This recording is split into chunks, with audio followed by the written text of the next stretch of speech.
Hi everyone, welcome to Soul Healing Queen. On this channel, I talk about all things spirituality, shadow work, self-help, self-improvement, and healing.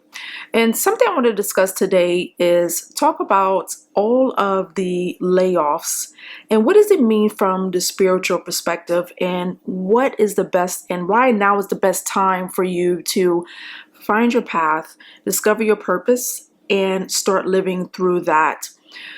One of the things that every time you turn on the TV, or if you know someone that's been affected by it, there's a lot of layoffs. Amazon, Microsoft, all these tech companies, as well as under other industries that are starting to lay off employees, outsource jobs that are being taken over by AI, and all of the above. And one of the things I see from a spiritual perspective, all of these massive changes of recycling employees, you're hiring them, dumping them, hiring them, dumping them, and it seems to be a yearly cycle that's been happening more frequently over the past 6 years. And one of the things that I see from a view it from a spiritual perspective is the dismantling and restructuring of these corporate conglomerates and people going back to mom and pop businesses, small businesses, self-employment, and entrepreneurship, and getting away from working these corporate jobs in the mass number that we have those now, and being more independent and free from those corporate jobs. If any of you have ever worked in a corporate American, and I probably make a video about this, I know I have worked in corporate America, and it can be very, very challenging, taxing on your mental health, on your well-being, and nowadays it's getting limited in your freedom. Before, when I was employed, used to be able to go and easily find a job. Now there's so much red tape. You have to deal with automations, systems in place to, if you don't have enough keywords, it dumps out your resume. You have to have a profile on LinkedIn, or some recruiter is going to find every excuse to not hire you or not interview with you. There's just so much red tape now to getting a job. Is absolute, even the simplest of jobs, you think fast food or restaurants or any of those, or retail, any of those type of jobs, where you think the entry to barrier to get into those jobs is pretty low, but now even they have so much red tape and so much politics now to get a job.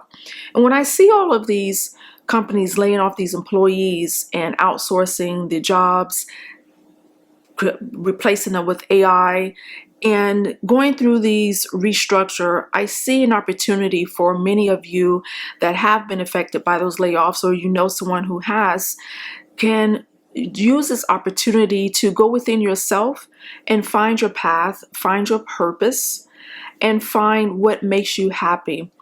When our traditional society, what we're taught is you go to school and you get to high school, you figure out what career you want to take. When I was in school, it was a doctor, nurse, firefighter, teacher, and that might have been it. That's all I can remember. That was it. And you had to choose one of those handful of careers, and then you go to school. And then you go to college, you graduate college, you're in debt, and you owe so much money, you're going to be paying on it for years. And you get married, you have a house with a white picket fence and a dog, and then you go and work for, you find one company, you retire from that company, you work there, and then you retire when you're 65 and everything will be great. Well, that story or culture of America no longer works, and it's proven to be a falsehood and doesn't work for everybody, and everybody's life path doesn't fit that sort of dynamic. And parents in society judge people if they veer from that path. Oh, you didn't get a bachelor's, you didn't get a job in this industry, you didn't get a job in this field, you're 40 years old and you're not married, or all of these, or if you've had 20 jobs like I did. I've probably had so many jobs in my early 20s that, someone would say, you're not going to retire anywhere. Well, I don't plan on working for nobody long. I was always rebellious against the corporate structure, and I didn't understand why at the time, because I hadn't discovered my path on my journey. And at that time, however, I was very, very rebellious of the corporate structure. And it wasn't rebellious in a way where I was defiant. It was more or less the ridiculous rules. And the longer and older I got, the more ridiculous it started getting. I remember one time where I was marked as not being, I forgot the word they used, culturally inclusive or something, because I didn't participate in a virtual spa day with my coworkers. And first of all, I didn't want to participate. And second of all, they didn't even ask if I'm allergic to anything. They just sent me something for me to put on my face and then get on camera with them. It was really ridiculous. However, it's so much politics and red tape and just getting a job now that many graduates are having a hard time finding work. And then once you find a job, they'll keep you probably for a year, and then they'll recycle you and lay you off, or find a reason to dump you off, fire you, and then you go in and get a job with another company, and they're doing the same thing. And it's in the last 6 years, there's starting to be a pattern where companies are recycling employees. They're hiring, they're dumping them, and what's happened to those employees now is everybody is trying to go and target the same jobs now. So if a company, let's say if you have 100,000 people that got laid off within the last 2 months, and it's only 50,000 job openings, and then you have everybody competing. So plus the red tape, the politics and the bureaucracy and all that stuff on top of it, it's really a hard time right now. It's a challenging time to find work. And what happens is, once you go to college and you graduate and you go and work for these corporate structures, what happened is now they have this idea where they own you. They own your skills, own your abilities. When you go and hire a career coach or someone, they tell you how to please the employers, how to interview to make them like you, what skill or certification you could have to go and make the money. That's all you're doing at the end of the day.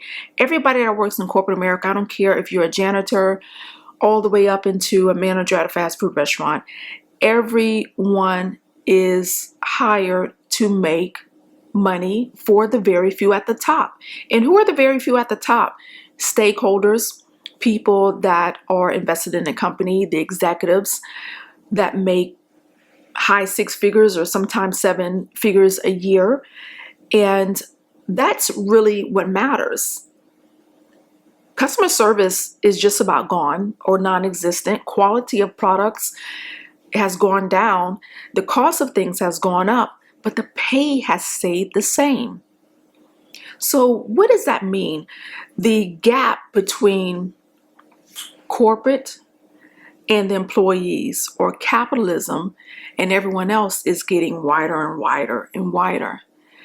And so now companies are saying, oh, I'm going to get this robot to replace this secretary. I'm going to get this robot to replace this assembly line, so no more warehouse workers. I'm going to get this robot to do your surgery now and minimize or reduce the number of surgeons. So there's so much that's being replaced and outsourced now. And from a spiritual perspective, what I see change when I see this corporate structure changing is also a time for everyone to do your healing work. So that's the number one thing. And then the second thing is find what is your true talent, abilities, and gifts. What is your path and your purpose? What's your reason for incarnating and coming to earth? The majority of us did not come to incarnate and come to earth and say, I'm going to work at McDonald's. And nothing against anybody that works at McDonald's. I'm just using this as an example. I'm going to work at McDonald's and I'm going to retire there, and that's it. There's something more to life than that. And some people, in their path and purpose may be that, and that's fine. But what I want for you all, especially if you've been laid off, is to ask yourself, what is your path and what is your purpose, and how can you be on this new path and this new purpose, so that way you don't have to be looking for work.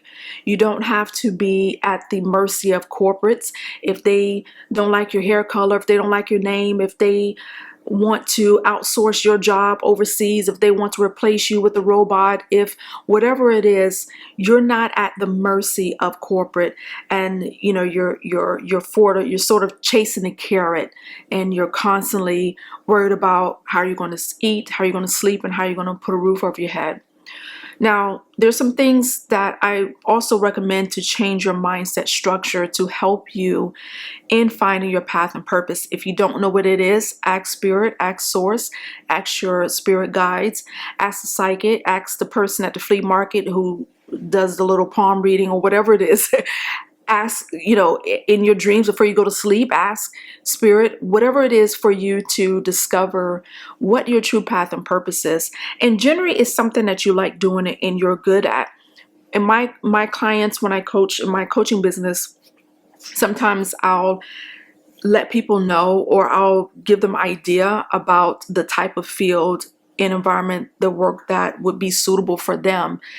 And they say, how are you supposed to know? One of the things that you're supposed to know, or how you can find out what your true path and purpose is what you're dominantly good at. If for some reason you don't like talking to people, then why are you working in a call center? Maybe you work with your hands. Maybe you make things. Maybe you fix things. But if you're working in a call center, that job, and if you constantly do that, and that's not your dominant gift or abilities, then you're going to feel, it's going to manifest and feel like depression. Is going to manifest and feel like you're going to be very unhappy in your work. You're going to start exhibiting health problems and things of that nature in terms of your health and the way of your being, because that is not the work that's suitable for you. And so finding your path and purpose should be your priority. If you have been laid off, or even if you haven't experienced being laid off, you're just unhappy with your work. Finding your true path and purpose of what makes you happy, what are you good at doing, that is what brings you joy. What brings you excitement? For me, I love helping and working with people. If I didn't get to do that, and by the way, I've had jobs where I'm just sitting there looking at spreadsheets on a computer, and it felt like death to me. I felt so disconnected, and I was so unhappy. And I would go to work, and many of us mask that happiness by downing pills or going to a therapist, and they tell you, oh, just suck it up and go and stay at your job. Just find something you like about it. True, you can find something you like about it to find some peace and middle ground. However, that's not your end all be all. That's not the place or environment for you. So sometimes there is a blessing, and many of time there is a blessing that happens when we have experienced traumatic events, such as being separated from a job, being laid off, being fired. Is a blessing in disguise. There are many people that have created businesses, found new career paths, new jobs, new ideas, just from being let go from a place that did not serve their highest purpose or good. So I hope this video helped, and let me know if you found your path and purpose, if you experienced layoff, and how has it been for you, and what your experience is like with finding your path and purpose now. Thanks for watching, and I'll see you in the next video.